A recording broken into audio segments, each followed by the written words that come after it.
Let me ask you something. Have you ever drank a coffee that kicked you in the face so hard that you heard a bald eagle screaming in the distance? This is what freedom tastes like, my friends. Baristas Daily Grind. That's black. That is some black cold brew right there. I'm gonna be running a couple miles after this one.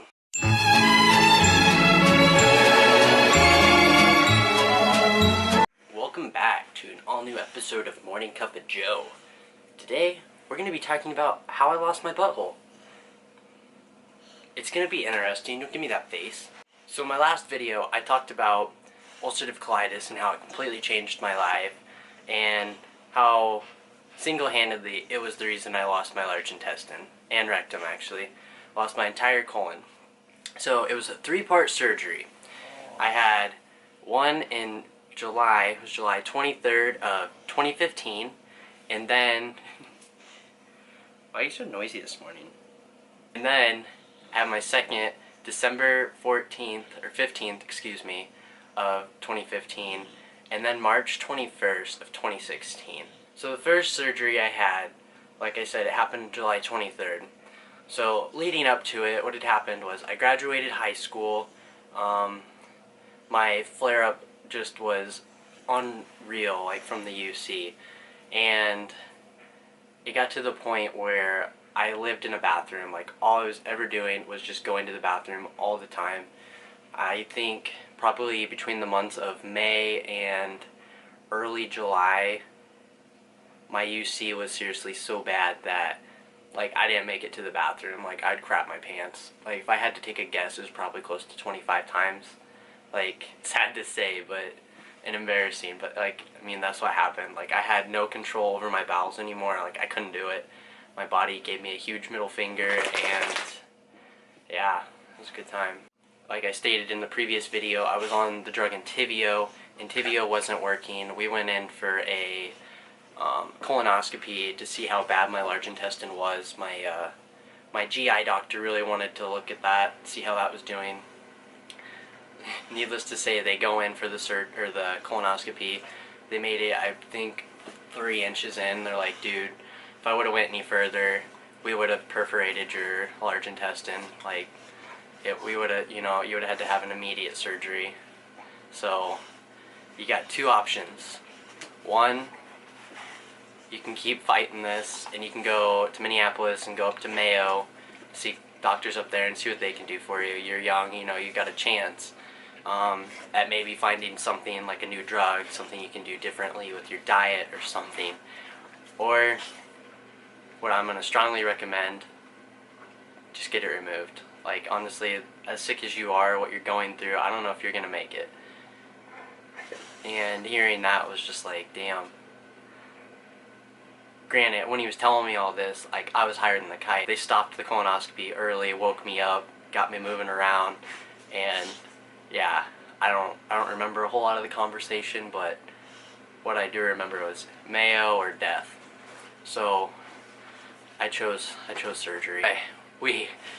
Molly, what's with all the kisses? What is with the kisses? Anyway, my dad took me up to Omaha, and we went into an MRI because they wanted to look at my large intestine to see how bad it was. They needed to get pictures of everything to make sure what they wanted to do for the surgery, because for those of you who don't know, you can actually have parts of your large intestine removed, but as bad as my large intestine was, like, if you can imagine a Christmas tree, my large intestine had that many ulcers just lined up the entire track all the way down to my rectum. It was just spots everywhere, and they said, we could leave parts of it, but for colon cancer risk skyrocket, so if I were you, best option, best route, take the whole thing out. And I was scared out of my mind to have my entire large intestine removed and my rectum. Like, it's some scary stuff right there, listening to that. Especially, at the time I was 18, I was like, how's that going to affect me? Am I going to be able to go anywhere? Am I going to be able to do anything? There's no other treatment option. And I had no idea what I was getting myself into, but that's alright. So like I said, we went up to Omaha to get my colon looked at. Looked like a Christmas tree. We go see the surgeon probably like 2 hours later, and when they do stuff like that, they'll make you drink like this medicine that makes you glow. But you have to drink it all within like a certain amount of time. So when you go into the machine, it'll actually pick up the liquid that you drank. And anyway, that set me off. That is probably by far, hands down, the worst flare-up I've ever had in my life.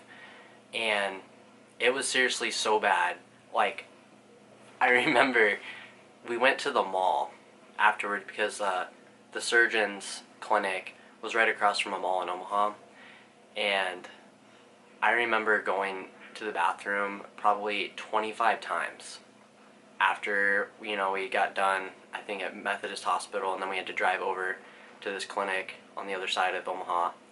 And it was like 25 times in the mall. And then when we actually got to the clinic, I think I went another additional 15 times at the surgeon's office. And I felt like crap. Like, I probably should have went to the hospital and got IVs after that one because, like I said, it was excruciating pain. The stomach cramps that I had were unreal. I didn't eat anything for like 2 days because everything hurt. I drank I don't know how many Gatorades to get my electrolytes up and water. And like even at that, my body would still like flush it out like I was eating something I wasn't supposed to be eating. And it was a rough couple of days. We went and seen the surgeon early July, and or late June. We scheduled the surgery because that late July he had a bunch of surgeries lined up, and there's no way. Like, if we would have had the actual date that we had set up for that surgery, like, I would not be sitting in front of this camera talking right now. I'm just saying, there's no way. My flare-up never did decrease at all after that huge one that I had. That thing lasted for a solid 20-some days. It got to the point so bad I had to go to the hospital in Holdridge and get IVs, and I woke up one night to a nurse freaking out. Like, I mean, she was like, holy cow, dude, like, are you okay? And I was sweating profusely. I was hot, everything was hot, like, but I was cold at the same time. Like, I'm sure you've been in that situation at least once, but I remember laying under these covers freezing. Like, I was freezing, but I had a body temp of 103, and it was just like this huge realization, like, are you gonna make it kind of thing. And, you know, up until this point in time, I would say mentally, like, I was pretty solid. Like, I really was. I never really envisioned dying at such a young age, and I wasn't ready to, but sitting there in that pain that I was in and everything, you know, that God had put me through up until this point in time, they ended up throwing me in an ambulance and flying down the interstate. I luckily slept the whole way, all the way up to Methodist Hospital in Omaha where I'd have my surgery. You know, I just remember thinking that whole time, like, am I gonna make it? But the pain was so bad that, you know, at the same time, I was done. Like, I was ready to be done. I remember my surgeon coming in, looking at me, he's like, I'm gonna be honest with you, I have a surgery that's scheduled for 20 hours, and it's gonna take me that full 20 hours. And if I need to, because of what you look like and how you feel and where you're at, I'll turn around right after that 20-hour surgery, put you on a table, and we'll get it done. And I was like, Doc, it's okay, you know, like, I think I can make it. You don't need to be pulling a 28-hour surgery time, because the surgery I had was supposed to last 8 hours. And he was like, nah, man, if we have to, we'll do it. I'll do it. I can do it. Like, you know, just believe in me. And I'm just like, do whatever you say, man. But thankfully that didn't happen. He told me that on July 21st. He comes in July 22nd late at night. He's like, hey, are you ready? Tomorrow's the day. I wake up. It's July 23rd. It's 4 a.m.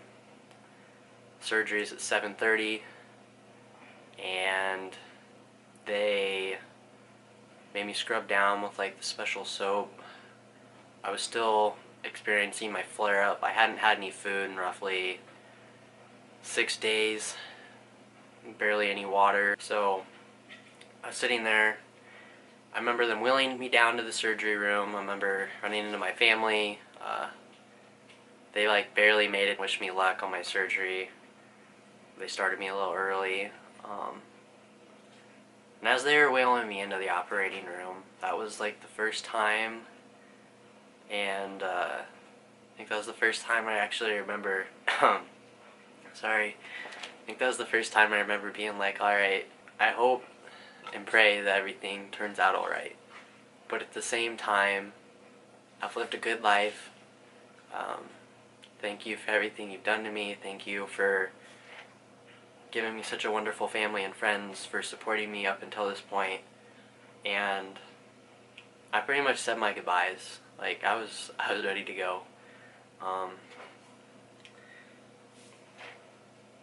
It was a really shitty time. I'm gonna be real. I really did think I was gonna die.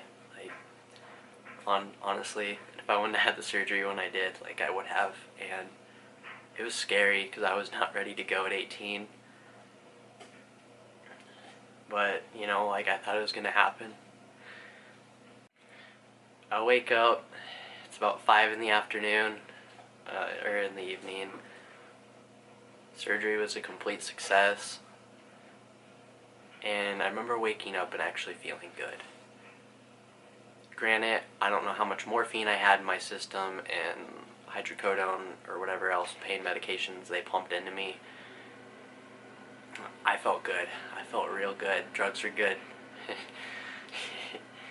And I remember looking down and seeing my colostomy bag for the first time, and I didn't care. Like, I did not care.